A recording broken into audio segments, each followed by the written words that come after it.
जय सीताराम। अभी आपने पढ़ा विवाह मुहूर्त में कौन सा नक्षत्र होना चाहिए।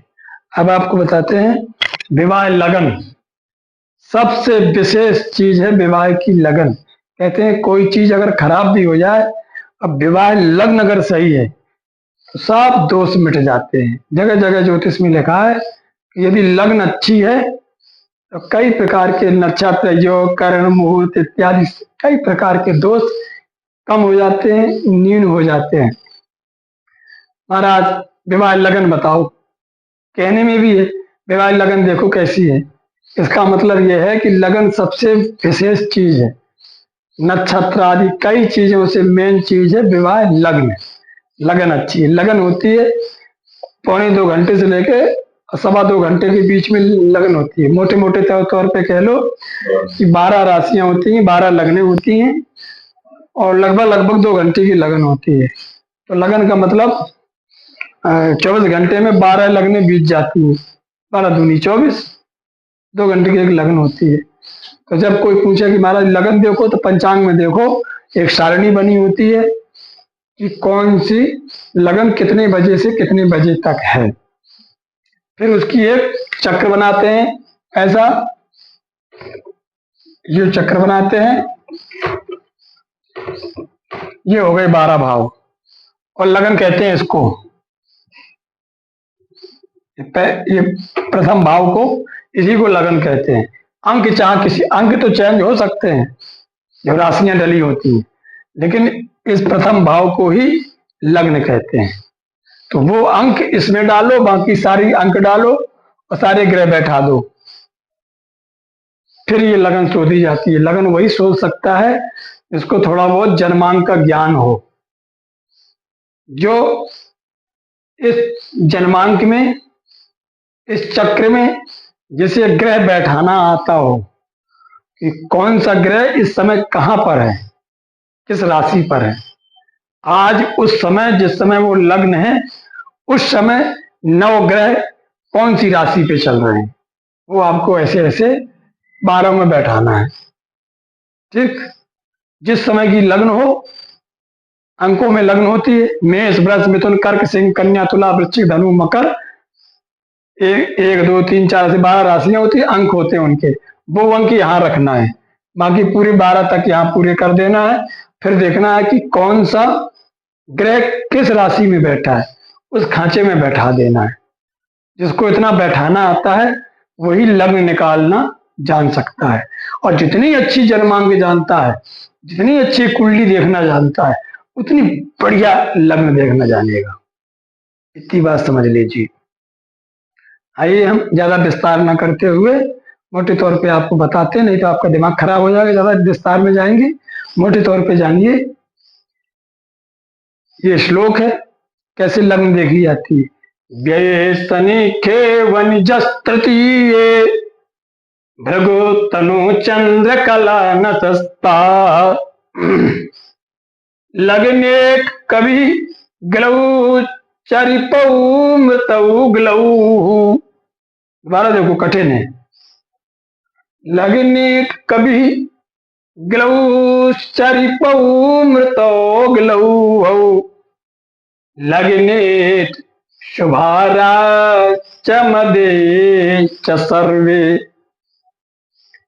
लगने शुभारा चमदे च सर्वे। अर्थ निकालिए आपने। जैसे अभी का मुहूर्त है, मान के चलो जैसे जिस समय आपने सिंह लग्न निकाली, टाइम दिया, बोले महाराज क्या 4 बजे मुहूर्त है, पता पड़ा 4 बजे कौन सी लग्न है, सिंह लग्न है। कौन सी है? तो यहां डाल दिया 5 6 7 8 9 10 11 12 1 2 3 4। मैं अपनी कुंडली ही बनाए दे रहा हूं।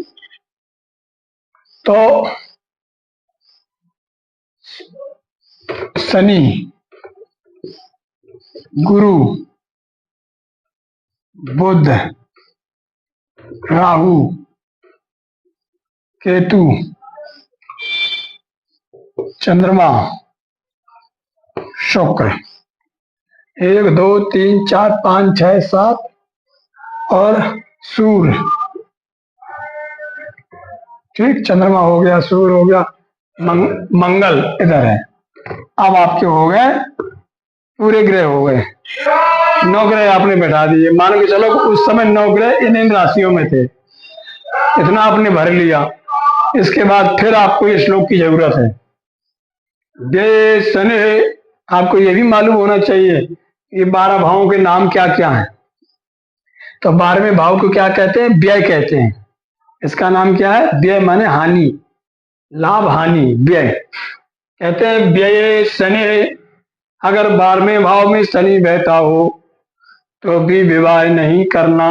जो आपने लग्न बना रहे हो, जिस लग्न में विवाह करने जा रहे हो, उस लग्न की कुंडली माने जन्मांक बनाने के बाद, 9 ग्रह बैठाने के बाद, यदि 12वें भाव में यानी व्यय भाव में शनि है तो कह दो ये लगन ठीक नहीं है। खे वनिज तृतीय, खे अवनिजा, खा मतलब कहते हैं आकाश, दसम भाव को आकाश भी कहते हैं। अगर दसम भाव में क्या बैठा है? अवनिजा माने, अवनि माने धरती, अवनिजा माने जा माने पुत्र, हाँ, अगर आप दसम भाव में मंगल है तो अभी विवाह नहीं करिए, गलत है। तृतीय भृगु, तीसरे भाव में भृगु मतलब शुक्र बैठा हो तो अभी विवाह नहीं करिए। तनौ चंद्र, लग्न में अगर चंद्रमा है तो भी विवाह न करिए। न खला, किसी भी प्रकार के अगर लगन भाव में चंद्रमा अथवा खल मतलब अशुभ ग्रह, पाप ग्रह, आपको बताए थे शुभ ग्रह और पाप ग्रह होते, माने अशुभ ग्रह राहु केतु शनि मंगल, ये अशुभ पाप ग्रह हैं। सूर्य दोनों में आ जाता है उसको, मतलब हाँ, उसको गर्म ग्रह तो कहते हैं लेकिन खल में नहीं आता।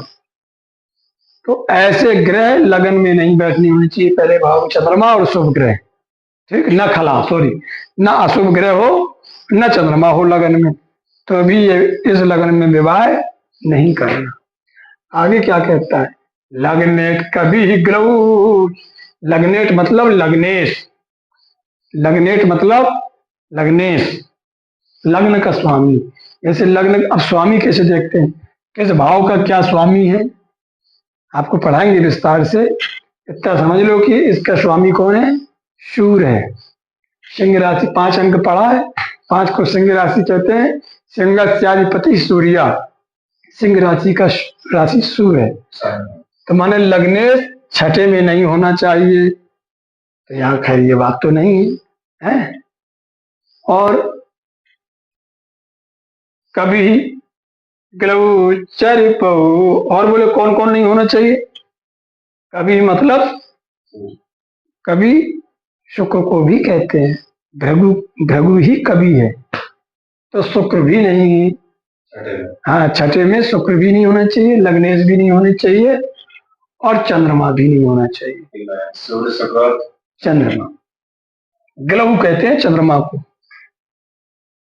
कहते हैं ना ग्लेशियर पड़ रहा है, तो ग्लऊ शब्द वहीं से आया, बर्फ, ठंडा ग्रह। चरिपा मतलब गलत है, ये कष्टकारी है चरिपा। मृतऊ, मृतऊ कहते हैं मृत्यु भाव को, मृत्यु भाव में, मृत्यु भाव कहते हैं अष्टम को, मृत्यु भाव किसे कहते हैं? अष्टम को कहते हैं। चरिपा कहते हैं लग्नेश, लग्नेश कभी ग्लऊ और चंद्रमा, पौ मतलब छठे भाव में नहीं होना चाहिए, और मृत्यु भाव में चंद्रमा नहीं होना चाहिए, ग्रह फिर आ गया, मृत्यु चंद्रमा नहीं होना चाहिए और लग्नेट भी नहीं होना चाहिए, लग्नेश भी नहीं होना चाहिए। लगने से यहाँ भी नहीं होना चाहिए, यहाँ भी नहीं होना चाहिए। ठीक, हाँ नहीं, पहले में थोड़ी लिखा है लग्नेश ना हो, केवल लगने छठे और आठवीं के लिए लिखा है। लगने में तो चंद्रमा ना हो और कोई पाप ग्रह ना हो, ये है। लेकिन लग्नेश इधर छठे में भी नहीं होना चाहिए, यहाँ कह दिया। अमृतक माने अष्टम में भी, क्या माने, और अष्टम में चंद्रमा और लग्नेट नहीं होना चाहिए। और कह रहे हैं सुबह और कोई शुभ ग्रह भी नहीं होना चाहिए। यहाँ शुभ ग्रह नहीं आने चाहिए। न मंगल होना चाहिए अष्टम भाव में।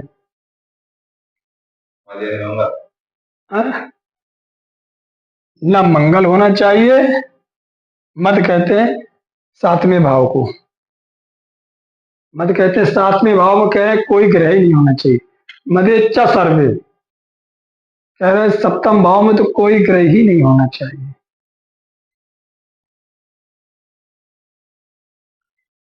तो दोबारा सुन लीजिए, 12वें में शनि, 10वें में मंगल, तीसरे में शुक्र, तनक माने लग्न भाव में चंद्रमा और कोई अशुभ ग्रह नहीं होना चाहिए।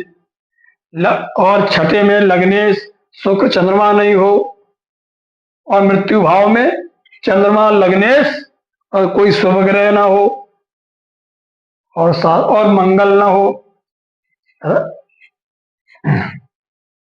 राह मन मंगल होता है, ठीक, गलऊ लग्नेट, राह माने मंगल, और मदे माने सप्तम भाव में सारे ग्रह निषेध है, निषेध प्रक्रिया में आते हैं। एक और दो हम मोटे मोटे तौर पे जैसे ना घटाना आता हो, हमारे गुरुजी ने एक बहुत छोटी बात बताई थी, बहुत छोटे। कन्या मीन, कन्या मीन, कन्या मीन तुला धनुनी के, कन्या मीन तुला धनुनी के है विवाह में, है विवाह में अति सुपुनुते, सु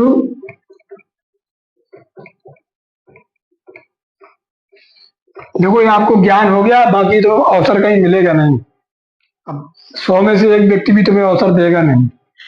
इतनी शर्तें आप जो लगन निकालना, कहीं इतना मौका नहीं मिलेगा, क्योंकि इतनी सारी शर्तें हैं, इसमें कम से कम 2-4-10 घंटे का टाइम चाहिए। को देगा तुमको टाइम? कोई नहीं देगा टाइम।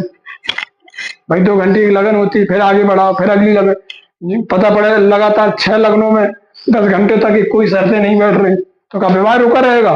आजकल गेस्ट हाउसों में विवाह नहीं रुका रहता है, तो इसलिए मौका मिलेगा नहीं। तो मोटे तौर पे हम बड़ी अच्छी चीज आपको बताते हैं, मोटे मोटे तौर पे ये कर लो। कन्या मीन तुला धनुनी के है विवाह में अति सुपुनीते, कन्या के विवाह में कन्या मीन तुला धन, कन्या मीन तुला धन 4 लगने नोट कर लो।